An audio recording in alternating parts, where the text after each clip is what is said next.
বিসমিল্লাহির রহমানির রহিম।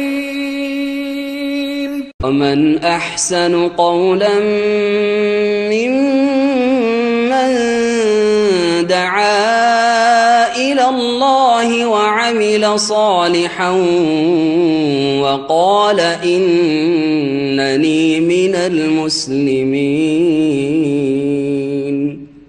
السلام عليكم ورحمة الله وبركاته. إن الحمد لله نحمده ونستعينه ونستغفره ونعوذ بالله من شرور أنفسنا ومن سيئات أعمالنا من يهده الله فلا مضل له ومن يضلل فلا هادي له وأشهد أن لا إله إلا الله وحده لا شريك له وأشهد أن محمدا عبده ورسوله صلى الله تعالى عليه وعلى آله وصحبه وسلم تسليما كثيرا. أما بعد فأعوذ بالله من الشيطان الرجيم. فمن كان يرجو لقاء ربه فليعمل عملا صالحا ولا يشرك بعبادة ربه أحدا. আল্লাহ রাব্বুল আলামিনের যাবতীয় প্রশংসা, যে আল্লাহ রাব্বুল আলামিন একমাত্র সত্য মাবুদ,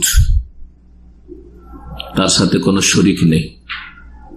তার সত্তায়, জাতে, তার গুণাবলীতে, তার রুবুবিয়ত, তার কাজে, তার ইবাদত বন্দেগীতে কোনো কিছুতে শরীক নেই।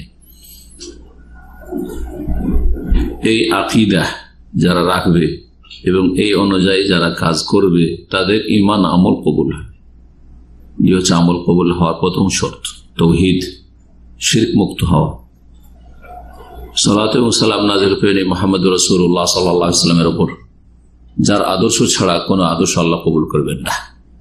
যার সুন্নাহ, যার তরিকা ছাড়া অন্য কোনো তরিকার ইবাদত বন্দেগী আল্লাহ কবুল করবেন না। এটা হচ্ছে ইবাদত বন্দেগী কবুল হওয়ার দ্বিতীয় শর্ত। কোরআনে কারীমের দলিল রয়েছে, রাসূলুল্লাহ সাল্লাল্লাহু আলাইহি ওয়াসাল্লামের হাদিসে এই দুটো বিষয়ের দলিল রয়েছে। সুতরাং যারা আকীদার উলামায়ে কেরাম, সুন্নাহর উলামায়ে আহলুস সুন্নাহ, তারা এই আমল কবুলের শর্তগুলি খুব গুরুত্ব সহকারে আলোচনা করেছেন এবং বিস্তারিতভাবে বুঝিয়েছেন।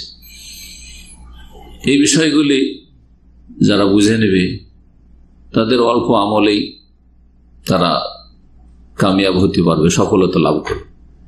আর যারা এগুলি ঠিকভাবে বুঝলো না তারা অনিচ্ছাকৃত অনেক সময় ভুল করবে, অথবা বুঝার পরে সেগুলিকে মানল না, অহংকার প্রদর্শন করলো, তারা ক্ষতিগ্রস্ত হবে, তাদের আমল ইবাদত বন্দেগী কবুল হবে না।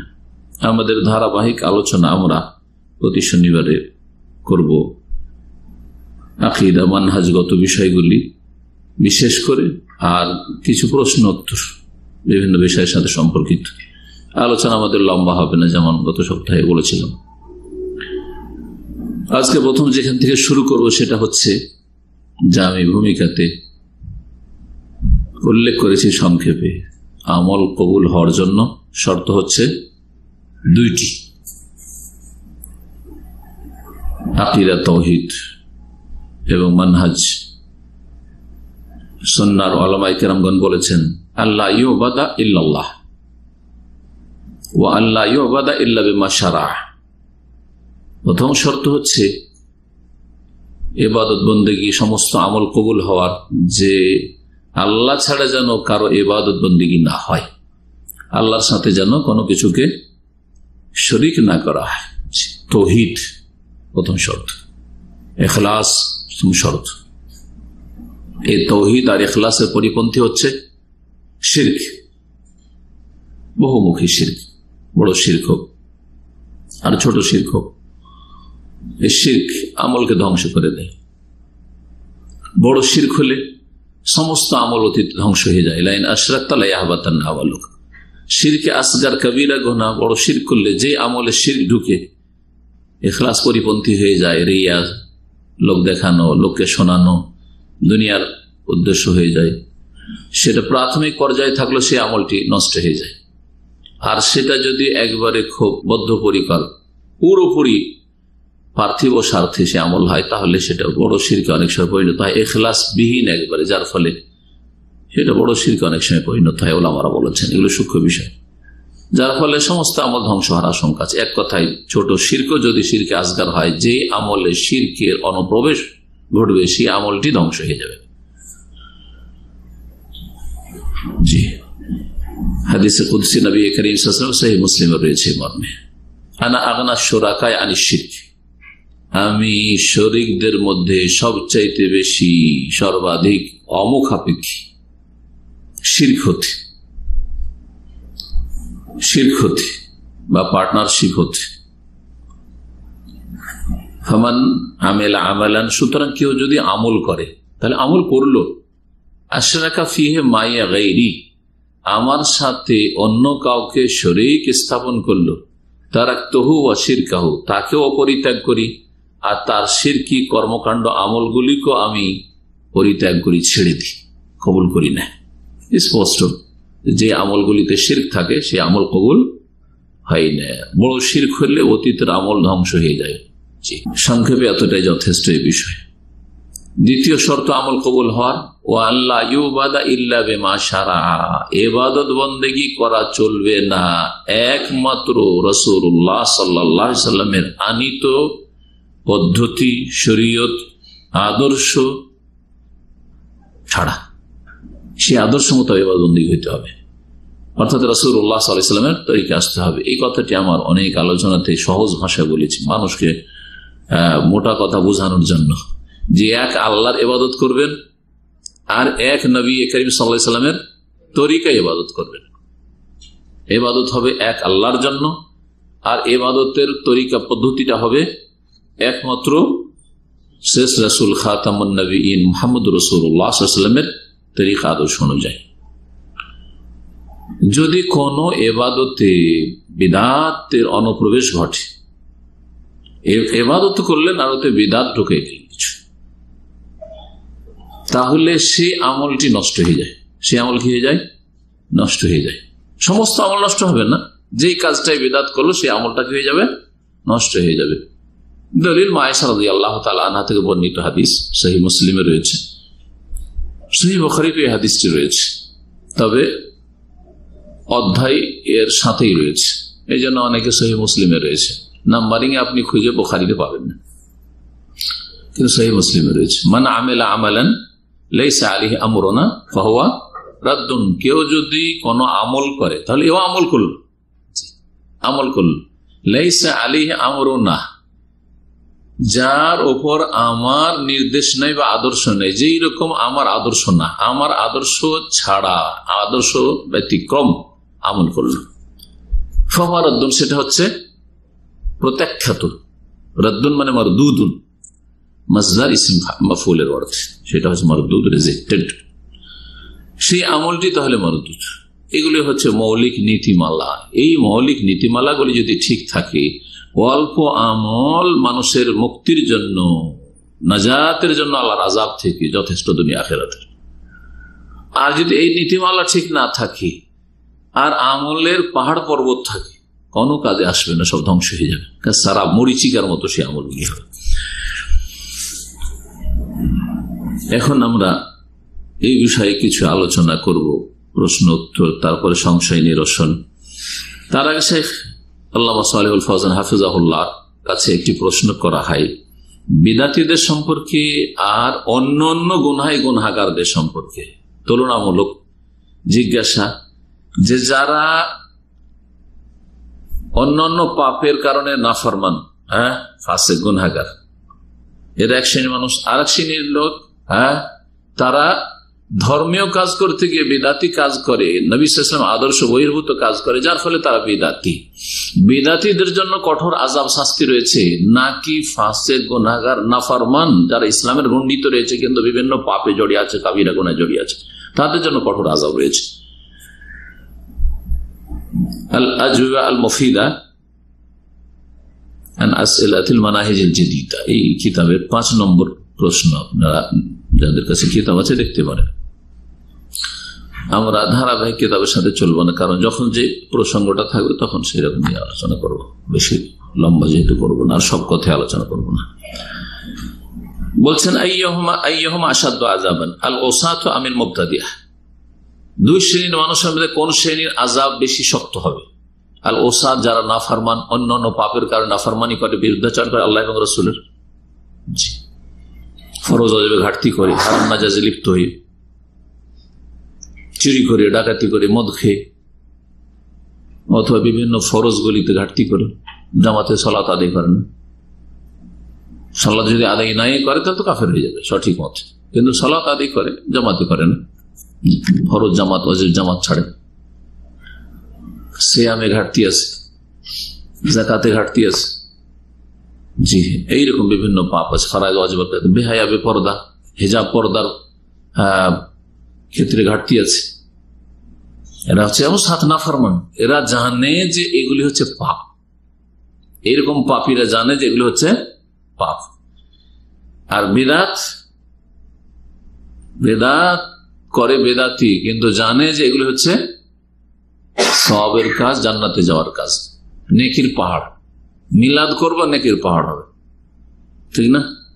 মুহররমের তাজিয়া করবো নেকির পাহাড় হবে। ইয়া হোসেন করবো, শিরক কুফরি করবো, নেকির পাহাড় হবে। জি, তো যারা শিরক বিদআত করে, যে হ্যাঁ এরা সেটাকে সওয়াবের কাজ মনে করে। পক্ষান্তরে যারা অন্যান্য পাপে জড়িয়ে আছে শিরক বিদআত ছাড়া, গুনাহগার, তারা মুসলিম সমাজের ইসলামের গণ্ডিতে আছে, তারাও গুনাহগার, কিন্তু এই দুইয়ের মাঝে কঠোর শাস্তি কাদের জন্য রয়েছে? উত্তরে তিনি বলছেন, আল মুবতাদিআতু আশাদ্দু, বেদাতীদের আযাব বেশি কঠিন। লিআনাল বিদআত আশাদ্দু মিনাল মাসিয়া, কারণ বিদাতির জন্য কেন বেশি আযাব বা কঠিন আযাব? কারণ বেদাত হচ্ছে অন্যান্য গুনার চাইতে বেশি কঠিন পাপ, বড় পাপ। শয়তান দুই রকমই পাপ করায়, ধর্মের নামে পাপ করায় আর দুনিয়াদারির ক্ষেত্রে পাপ করায়। কিন্তু শয়তানের কাছে অল বিদআত আহাব্বু ইলা শাইতানি মিনাল মাসিয়া, অন্যান্য গুনার তুলনায় শয়তানের কাছে বেদাতি কর্মকাণ্ড বা বেদাতি আকীদা, বেদাতি আমল বেশি প্রিয়। কেন?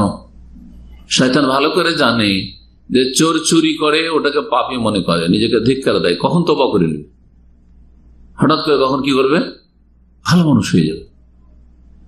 একজন মুসলিম জামাত ছাড়ে, ঘরে সালাত আদায় করে, পুরুষ মানুষ, ও জানে যে এই কাজটা আমার ত্রুটি, অন্যায়, সুতরাং কখন তওবা করে নিবে। রমজানের দিনে পানাহার করে, ফাসিক গুনাহগার পাপিষ্ট, ও জানছে যে আমি পাপ করেছি, অন্যায় কাজ করেছি, কখন তওবা করে নিবে। সে বেহাবে পর্দা, মহিলা পর্দা করে না, সে জানছে যে আমি গুনার কাজ করছি, কখন তওবা করে নিবে, সওয়াবের কাজ কি মনে করে না।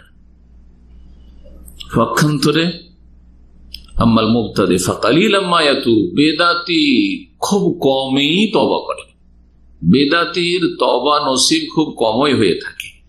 কেন তওবা নসিব হয় না? লিআন্নাহু ইয়াযুন্নু আন্নাহু আলা হক, বেদাতি মনে করে যে আমি হকপন্থী, আমরাই জান্নাতি, আমরাই মুসলিম, কবর মাজারে সিজদা করে মুসলিম, মিলাদ করে মুসলিম।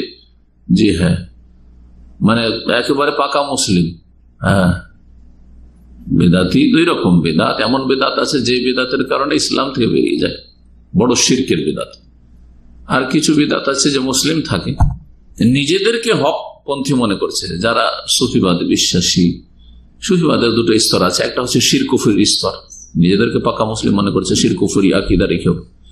আর এক দল সুফি আছে যারা বিদাতি কর্মকাণ্ডে মেতে আছে, তারা নিজেদেরকে পাক্কা হক্কানি মনে করছে, আহলে হক মিডিয়া। তারা এরা কখনো তওবা সাধারণত করে না, লিআন্নাহু ইয়াযুন্নু আন্নাহু আলা হক, কারণ বিদাতি মনে করে যে আমরা সত্যের উপর, হকের উপর আছি। বিখিলাফিল আসি, পক্ষান্তরে নাফরমান সবসময় জানে আমি কাজগুলো ভুল করছি। ফাইন্নাহু ইয়ালামু আন্নাহু আসিন, কারণ গুনাহগার জানে যে আমি গুনাহ করছি। ওয়া আন্নাহু মুরতাকিবুল লিমাসি, আর বুঝছে যে আমি অন্যায় কাজে লিপ্ত আছি। আম্মাল মুবতাদি ফাইন্নাহু ইয়ারা আন্নাহু মুতিউন, বেদাতি মনে করে যে আমি নেক কাজ করছি, নেকির কাজ, আমি আল্লাহর আনুগত্য করছি, রাসূলের আনুগত্য করছি। ওয়া আন্নাহু আলা তাআতিন, যে কাজগুলি করছি এগুলি সওয়াবের কাজ করছি। ফালিযালিকা সারাতিল বিদআত ওয়াল আয়ায বিল্লাহ শাররা মিনাল মাসিয়া, এই জন্য বিদআত হচ্ছে অন্যান্য গুনার চাইতে বেশি নিকৃষ্ট পাপ। ওয়ালিযালিকা ইউহাযিরু সালফ মিন মুজালাসাতিল মুবতাদি, এই জন্য বেদাতীদের থেকে সতর্ক সাবধান করেছে। বেদাতীদের সাথে সম্পর্ক রাখতে, সংসর্গে আসতে, বেদাতীদের মজলিসে বসতে কঠোরভাবে সালাফে সালেহিন, সাহাবায়ে কেরাম, তাবেঈন, তাবা তাবেঈন নিষেধ করেছে। পক্ষান্তরে গুনাহগারদের সাথে ওইভাবে নিষেধ করেননি যে ওদের সাথে বসবে না। জি, কারণ যে বসছে একজন অন্য পাপীর সাথে, ও জানছে যে এটা পাপ আর ও জানছে পাপ, এখানে রিস্কটা কম আছে। পক্ষান্তরে বিদাতের সাথে বসলে হয় কি, ও ধর্মের রং দিয়ে সে কাজগুলি করছে, ধর্মের রঙে রঞ্জিত তার আমলগুলি, সুতরাং সেখানে প্রতারিত হওয়ার আশঙ্কা বেশি। এই জন্য সালাফে সালেহিনরা সতর্ক করেছেন বেদাতীদের সাথে উঠা বসা করতে। কারণ বেদাতীদের সাথে যারা বসে তাদের ওপর তারা প্রভাব সৃষ্টি করবে, কুপ্রভাব ফেলবে। দেখেন আজকাল মুসলিম বিশ্বে যেসব বিদাতি দলের সাথে সম্পৃক্ত হয়ে গেছে, সহজে বেরিয়ে আসতে পারে না, সহজে বেরিয়ে আসতে পারে না। পক্ষান্তরে দুনিয়ার সাথে যেসব পাপে জড়িয়ে আছে সহজে হয়তো বেরিয়ে চলে আসছে, সহজে বেরিয়ে চলে আসছে। ও খাতারহু শাদীদ, বেদাতীদের খাতরা, বেদাতীদের ক্ষতির দিকগুলি হচ্ছে বেশি মারাত্মক। ওয়ালা শাক্কা আন্নাল বিদআতা শাররুম মিনাল মাসি, এতে কোনো সন্দেহ নাই যে বিদআত অন্যান্য গুনার চাইতে বেশি নিকৃষ্ট। খাতারুল মুবতাদি আশাদ্দু আলান নাস মিন খাতারিল আসি, আর বিদআতির যে ভয়াবহতা বা বিদআতির ক্ষতিকর দিক মানুষের ক্ষেত্রে বা মানব জাতির ক্ষেত্রে অন্যান্য নাফরমানের চাইতে বেশি বিপজ্জনক। এই জন্য সালাফে সালেহিনদের একটি উক্তি রয়েছে, ইখতিসাদুন ফি সুন্নাতিন খায়রুম মিন ইজতিহাদিন ফি বিদআহ। সুন্নতের ক্ষেত্রে অল্প আমল করা বা সুন্নতের ক্ষেত্রে মধ্যম পন্থা অবলম্বন করা, শুধু ফরজটা আদায় করছে না, সুন্নত মুস্তাহাব নফল বেশি নেই। তেসাদ সুন্নত ভিত্তিক আমল কিন্তু শুধু ফরজটাই হয়তো আছে। খায়রুম মিন ইজতিহাদিন ফি বিদআহ, বেদাতের ক্ষেত্রে অনেক মেহনত পরিশ্রমের চাইতে ভালো। বেদাতি কাজে অনেক মেহনত, সারা দিন রাত মেহনত তোলে, সারা রাত বেদাতি জিকির করছে। আপনি সারা রাত না 2-4 ঘন্টাও জিকির করলেন না ওদের মতো বেদাতি জিকির, বরং সকাল সন্ধ্যার জিকির 5 মিনিট 7 মিনিট করে লাগলো। ঘুমের পূর্বের জিকির, বিছানায় শোয়ার আগে 2-4 মিনিট লাগলো, 5 মিনিট লাগলো। সালাতের পরে সুন্নতি জিকির আপনার 2-4 মিনিট লাগলো। এসব অনেক অনেক ভালো। ইখতিসাদুন ফি সুন্নাতিন খায়রুম মিন ইজতিহাদিন ফি বিদআহ। এই ছিল শেখ সালেহ ফৌজান হাফিজাহুল্লাহ আলোচনা বেদাতি সম্পর্কে এবং অন্যান্য গুনাহগারদের সম্পর্কে, তুলনামূলক আলোচনা।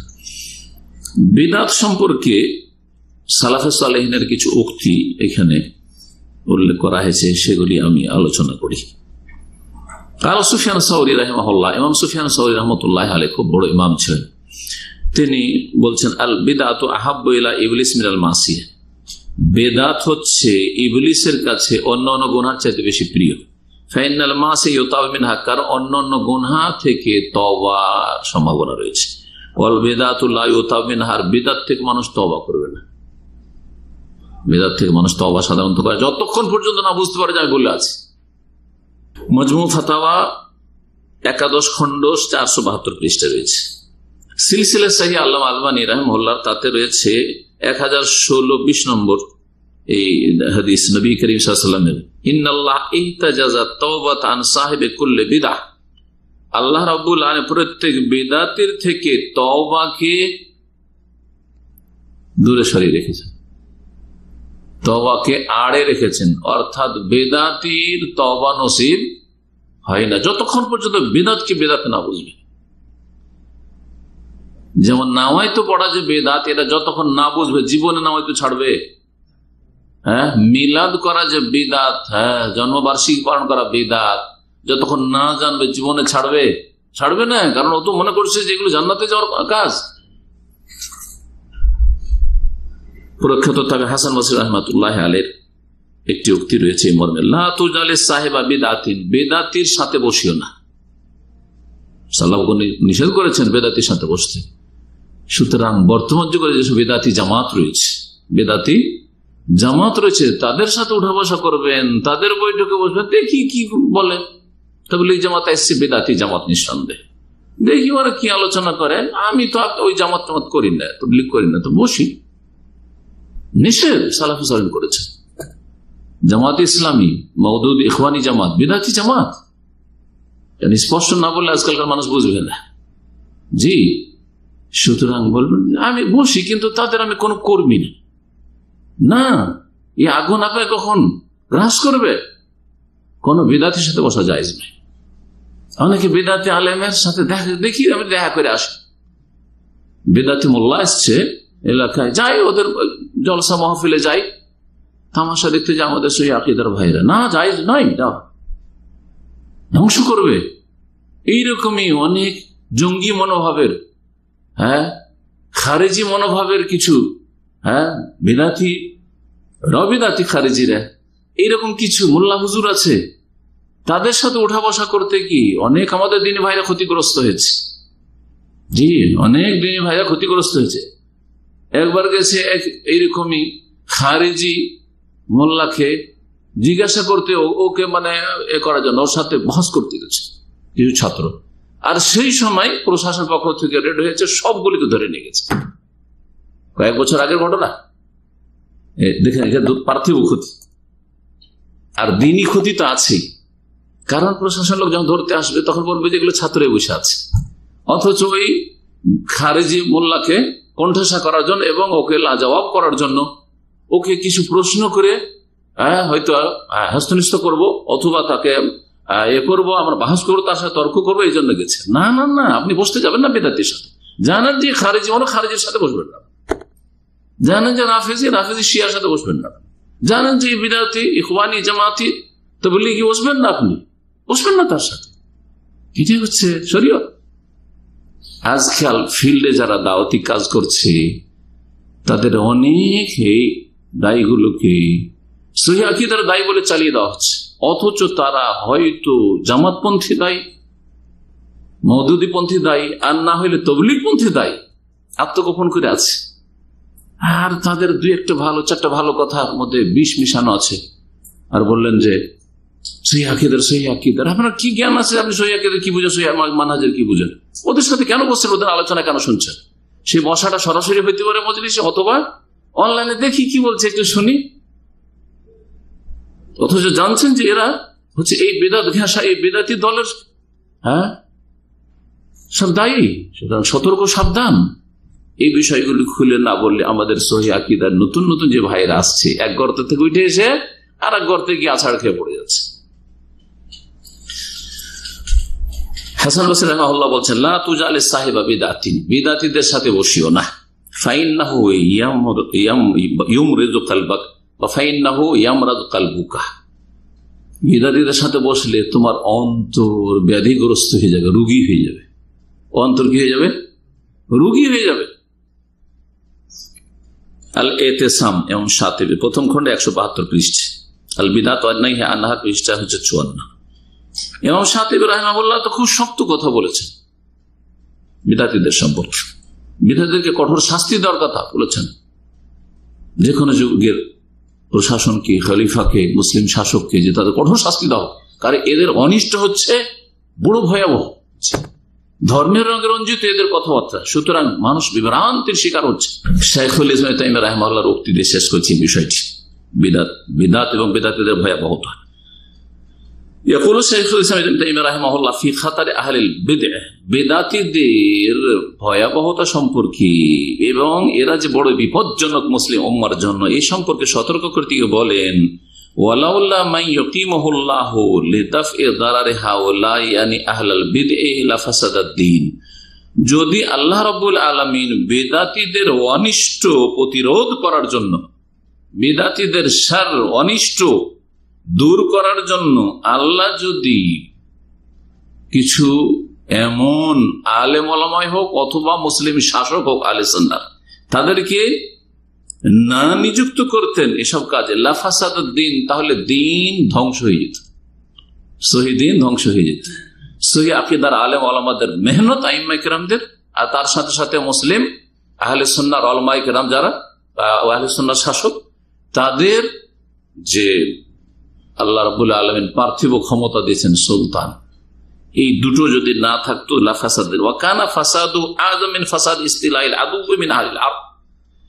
আর এই বিপর্যয় যে মুসলিম উম্মার বিপর্যয় নেমে আসতো বেদাতীদের কারণে, এটা কোন মুসলিম দেশে কাফেরদের আধিপত্য কায়েম হলে বা কাফেররা যদি দখল করে নিত কোন মুসলিম দেশ, তাতে যে অনিষ্ট রয়েছে, ক্ষয়ক্ষতি রয়েছে, তার চাইতে বেশি মারাত্মক। কাফের যদি কোন দেশ দখল করে নেয় তাহলে সেখানে শাসন ক্ষমতা দখল করলো, কিন্তু মানুষের আকীদা নষ্ট সহজে করতে পারবে না। জি, বোঝা গেছে কিনা? কিন্তু বিদাতি আলেম সমাজকে যদি প্রতিরোধ না করা হয়, তাদেরকে যদি নির্মূল না করা হয় মুসলিম শাসক আহলে সুন্নাতের শাসকদের মাধ্যমে আর কোরআন সুন্নাহ আলেম ওলামাদের মাধ্যমে, তাহলে এরা মানুষের অন্তরে অন্তরে ঢুকে পড়েছে, এদের বদ আকীদা।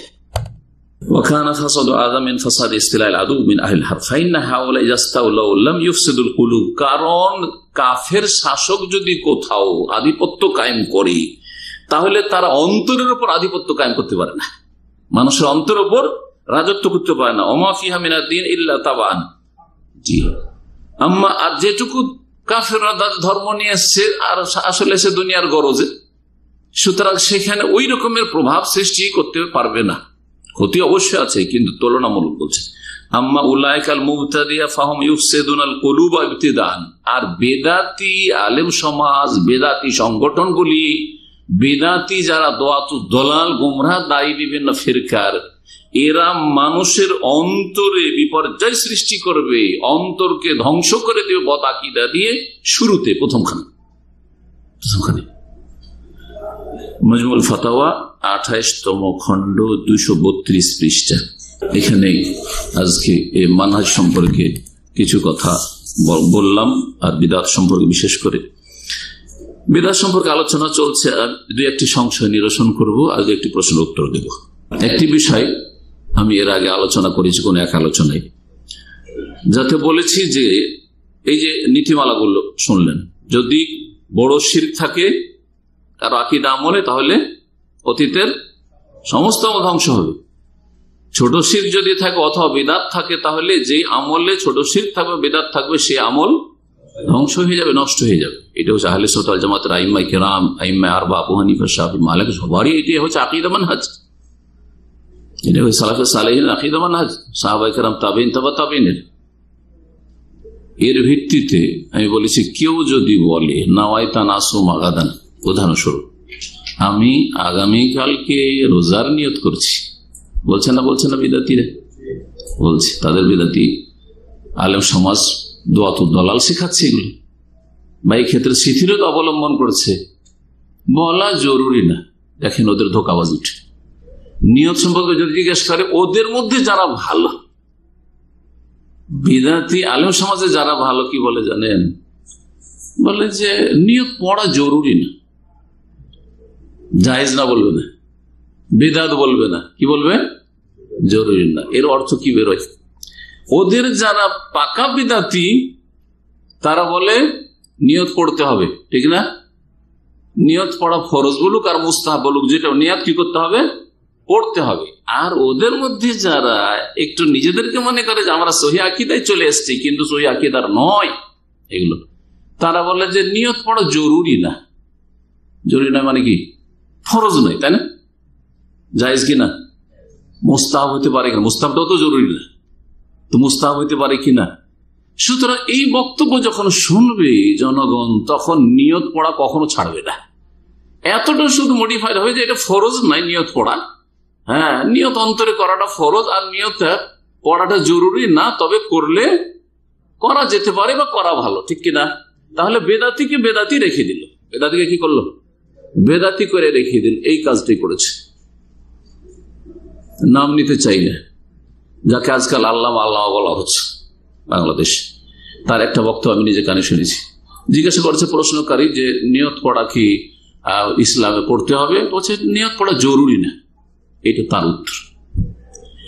এটা হচ্ছে ওদের মধ্যে যারা একটু ভালো, তারা কিভাবে বেদাত ছড়াচ্ছে মানুষের অজান্তে মুসলিম সমাজ, আর বেদাতি কি বেদাতি রেখে দিচ্ছে। আমি যখন এই আলোচনায় বললাম যে কেউ যদি বলে আমি আগামীকালকে রোজার নিয়ত করছি, তো তার রোজা হবে না, তো এই আমার বক্তব্যটাকে রেখে কেউ প্রশ্ন করছে যে কেউ যদি আমি আগামীকালকে নিয়ত করছি রোজার, এটা বলে তো নাকি রোজা হবে না? বলছে না, রোজা হবে। কি বলছে? রোজা হবে। কেন রোজা হবে? জি হ্যাঁ, ওর যুক্তি হচ্ছে ওই তওবার হাদিস। যুক্তি হচ্ছে কি? তওবার হাদিস। তওবা করলে আল্লাহ কি হন? খুব খুশি হন, তাই না? এই হাদিস আপনাদেরকে শুনেছি, সহিহ মুসলিমের 4932 নম্বর হাদিস। এবং হাদিস থেকে যে এই বিদাতি বক্তার বা বেদাতি মুফতির পদস্খলন ঘটেছে, গুমরাহি হয়েছে, এটা আজকে স্পষ্ট করি। বলছে রাসূলুল্লাহ সাল্লাল্লাহু আশাদ্দু ফারাহান বিতওবাতি আবদিহি, আল্লাহ তার বান্দার তওবাতে অধিক খুশি হন। হিনা ইয়াতুবু ইলাইহি, যখন আল্লাহর কাছে তওবা করে। কার চাইতে বেশি খুশি হন? কার চাইতে বেশি খুশি হন, কার চাইতে অধিক খুশি হন?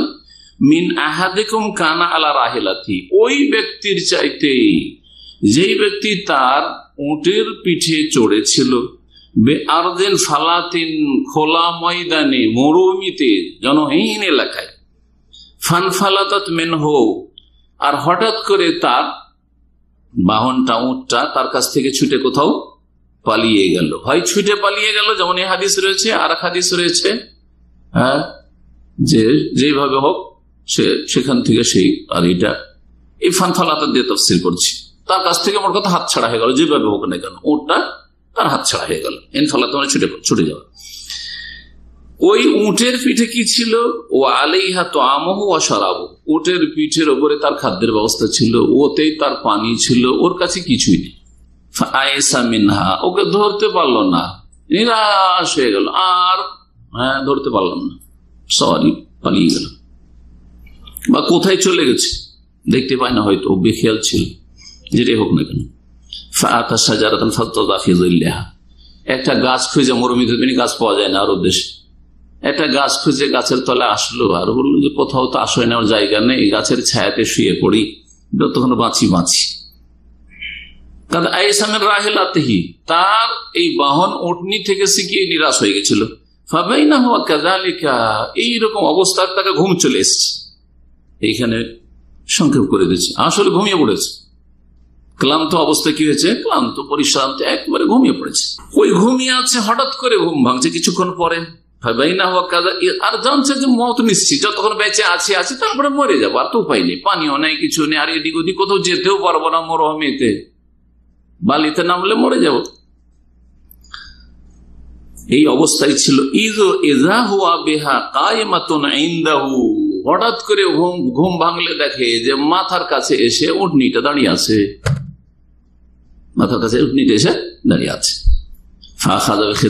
হঠাৎ করে উটের লাগামটা ধরলো। সুম্মা কাল মিন শিদ্দাতিল ফারাহ, এত খুশি হয়েছে, মরে যাওয়া অবস্থায় আবার নতুন করে প্রাণ ফিরে আসলো। কত মানুষের খুশি হয়, তাই না? খুশি হয়, খুশিতে মানুষ দিশেহারা হয়ে যায়। খুশিতে অনেক সময় মানুষ কি হয়ে যায়? দিশেহারা। খুশিতে মানুষ কাঁদতে লাগে, বেশি খুশি হইলে কাঁদতে লাগে, বেশি খুশি হইলে মানুষ হুঁশ হারা, দিশেহারা, কি বলছে কি করছে ও হুঁশ নেই তার, এরকম হয়ে যায়। এই ব্যক্তি ওই রকম হুঁশ হারা হয়ে অনিচ্ছাকৃত বলেছে আল্লাহুম্মা আনতা আবদি, আল্লাহর শুকরিয়া করতে গিয়ে বলছে আল্লাহুম্মা আনতা আবদি ওয়া আনা রাব্বুকা, হে আল্লাহ, হে আল্লাহ, আল্লাহুম্মা আনতা আবদি, তুমি আমার বান্দা, তুমি আমার বান্দা, ওয়া আনা রাব্বুকা, আমি তোমার রব, আমি তোমার মালিক। কথাটা কুফরি কিনা? বড় কুফরি না? কথাটা ফেরাউনের কথা কিনা? কথা তো মারাত্মক। কিন্তু নবী সাল্লাল্লাহু আলাইহি ওয়াসাল্লাম আখতা মিন শিদ্দাতিল ফারাহে, প্রচন্ড খুশির তাড়নায় সে ভুল করে ফেলেছে অনিচ্ছাকৃত, ঠিক না?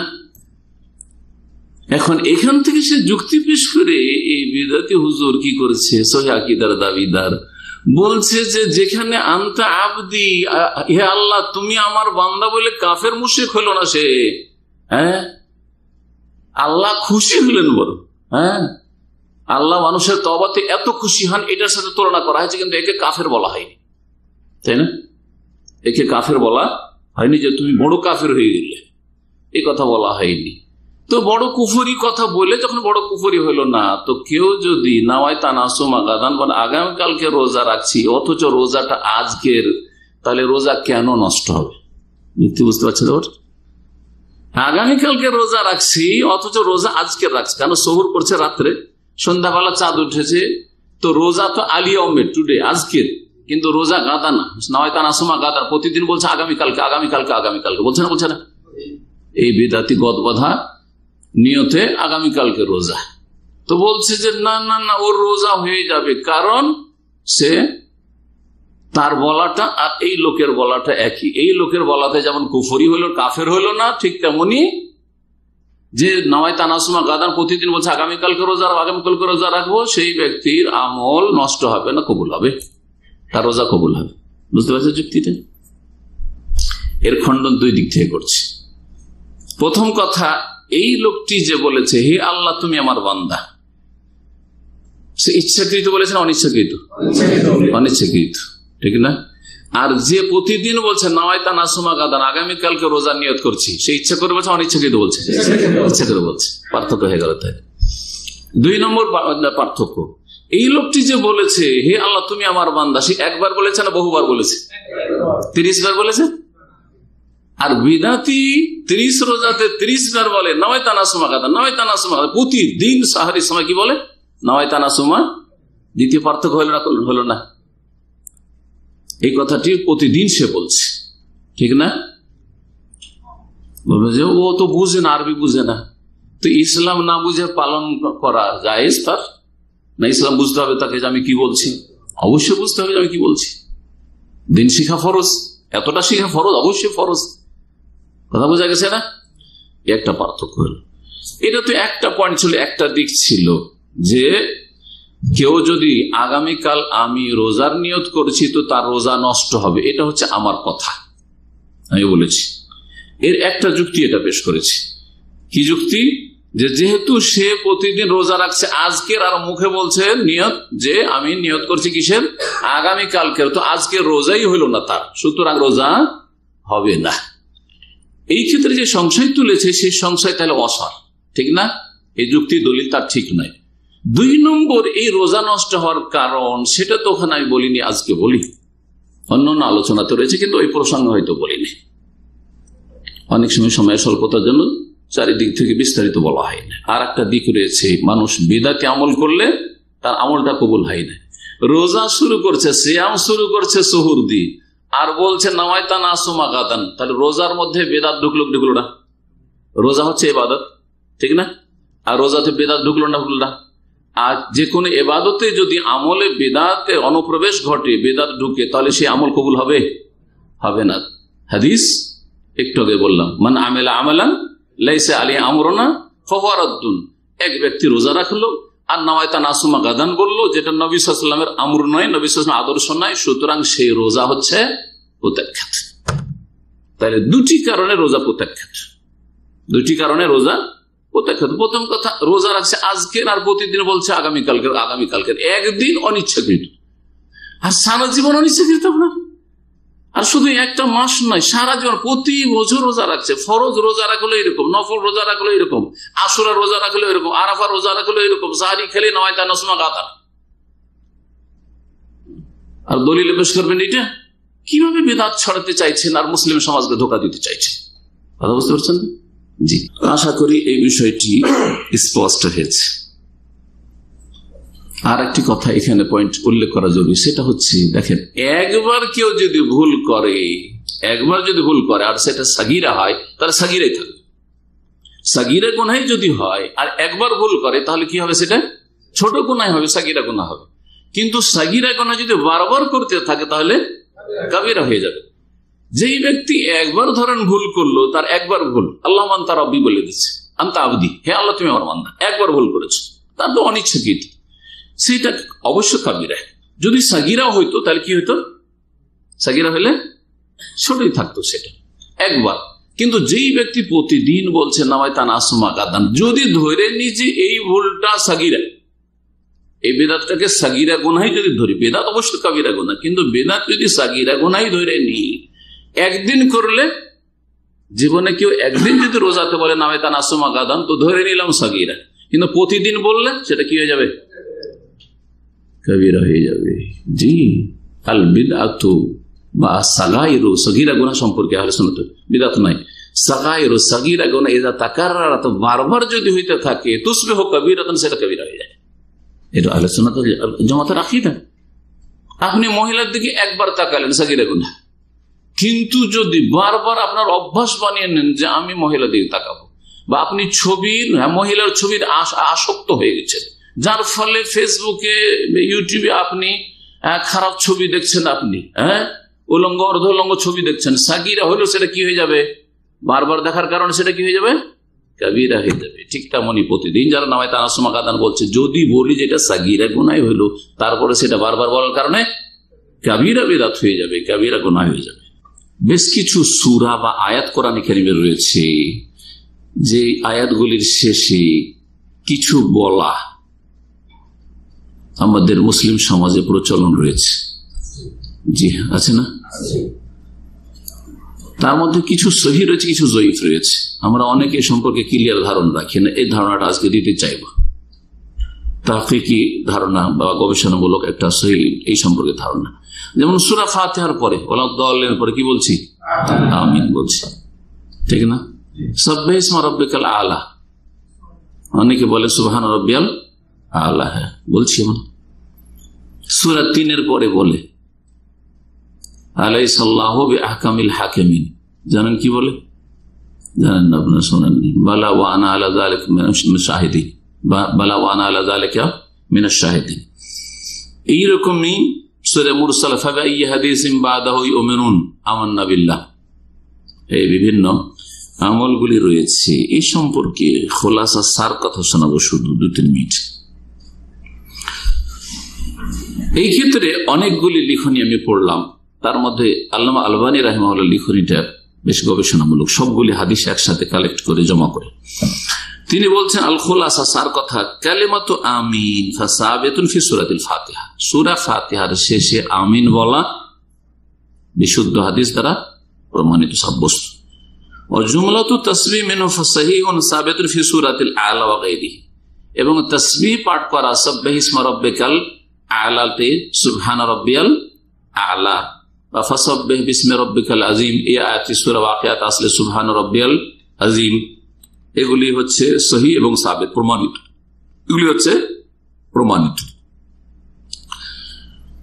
ওয়াকাদ সাহহা মিনহু, বলছেন যে নবী সাল্লাল্লাহু আলাইহি ওয়াসাল্লাম থেকে এটাও সহিহ প্রমাণিত, বালা ওয়ালা ফি আয়াতিল সূরাতুল কিয়ামত, বালা ওয়ালা। ওয়া আম্মা মা ইউকালু ইনদা আখির কিরাআতি সূরাতি 3, সূরা 3 যে আলাইসাল্লাহু বিআহকামিল হাকিমিন, এর শেষে যে বলা হয় বালা ওয়া আনা আলা যালিকা মিনাশ শাহিদিন, এটা ওয়া আখির সূরাতুল মুরসালাত, আর সূরা মুরসালাতের শেষে ফাল হাদিসু ফি যালিকা দাঈফুন, এই ক্ষেত্রে হাদিস হচ্ছে যঈফ, সহিহ নয়। ওয়া মা ইউকালু ইনদা কিরাআত ফাবিআইয়ি আলাই রাব্বিকুমা তুকাজ্জিবান, আর একটা আমল আমাদের দেশে খুব প্রসিদ্ধ রয়েছে, অনেকেই করে থাকে এটা, ফাবিআইয়ি আলাই রাব্বিকুমা তুকাজ্জিবান। যতবার আসে একটা দোয়া পড়ে, কি পড়ে জানা আছে? লা বিশাইইন মিন নিআমিকা রাব্বানা নুকাজ্জিবু ফালাকাল হামদ। আল্লাহ বলছেন ফাবিআইয়ি আলাই রাব্বিকুমা তুকাজ্জিবান, হে মানুষ হে জিন, তোমাদের রবের কোন কোন নিয়ামতটাকে অস্বীকার করবে? আল্লাহ জিজ্ঞাসা করছেন, তো জবাব বলে যে লা বিশাইইন মিন নিআমিকা, আল্লাহ তোমার নিয়ামতের কোনো কিছু নেই যেটা হে রব নুকাজ্জিবু, যে আমরা অস্বীকার করব, অস্বীকার করি না, ফালাকাল হামদ, তোমারই যাবতীয় প্রশংসা, এই বাক্যটা বলে থাকে। এই মর্মে বলছেন আল্লাহ ফাইন্নাহু লাম ইউনকাল আনহু সাল্লাল্লাহু আলাইহি ওয়াসাল্লাম, যে ফাবিআইয়ি আলা রাব্বিকুমা তুকাজ্জিবান সম্পর্কে বলে থাকে, এটা নবী করিম সাল্লাল্লাহু আলাইহি ওয়াসাল্লাম থেকে বলা প্রমাণিত না। আন্নাহু কানা ইয়াকুলু যালিকা ইনদা কিরাআতি হাযিহিল আয়া ফিস সালাতি ওয়া ফি গায়রিহা, সালাতের ভিতরে হোক অথবা বাইরে হোক, কখনো নবী সাল্লাল্লাহু আলাইহি ওয়াসাল্লাম এইভাবে পড়েননি। জি, জিনদের সম্পর্কে একটি হাদিস রয়েছে যে জিনেরা এরকম বলেছেন, আর ওখান থেকে অনেকে এই আমলটি শুরু করেছে, কিন্তু নবী করিম সাল্লাল্লাহু আলাইহি ওয়াসাল্লাম এইভাবে কখনো বলেননি। তারপরে আরেকটি বিষয় উনি উল্লেখ করেছেন যে আরেকটি হাদিস রয়েছে, সেই হাদিসের আলোকে ইমাম নবী রাহমাতুল্লাহ আলাইহি বলেছেন যে যখনই কোন জায়গায় কোরআনে কারিমে রহমতের আয়াত আসতো, মানে জান্নাতের আয়াত বা আল্লাহর নিয়ামতের আয়াত, তখন আল্লাহর রহমত যাচ্ছা করতেন নবী সাল্লাল্লাহু আলাইহি ওয়াসাল্লাম, এবং যখনই কোনো আল্লাহর আযাবের আয়াত আসতো বা জাহান্নামের আযাব আসতো, তখন তার থেকে আশ্রয় প্রার্থনা করতেন বা আশ্রয় কামনা করতেন। জি, তো এই সম্পর্কে বলছেন আল্লামা আলবানী যে ইন্নামা ওয়ারাদা ফি সালাতিল লাইল, এটা তাহাজ্জুদের সালাতে প্রমাণিত নবী সাল্লাল্লাহু আলাইহি ওয়াসাল্লাম থেকে। কিন্তু আমাদের সমাজে অনেকে এটা ফরজে আমল করে, ফরজে আর জরুরি সাব্বিহ ইসমা রাব্বিকাল আলা সুবহান রাব্বিয়াল আলা। জি, আলাইসাল্লাহু বিআহকামিল হাকিম বালা ওয়া আনা আলা যালিকা মিনাশ শাহিদিন, যেমন আমিন জোরে বলে এরকম অনেকে বলে, এই আমলগুলি ভুল, সহিহ নয়। এখানে আজকের আলোচনা শেষ করছি। সাল্লাল্লাহু আলা নবিয়িনা মুহাম্মদ ওয়া আলা আলিহি ওয়া সাহবিহি আজমাইন। ইয়া ইলাহাল কাউনি ইয়া আল মাওলাল আযীম ইয়া কারীমান মিনহু কুরআনুন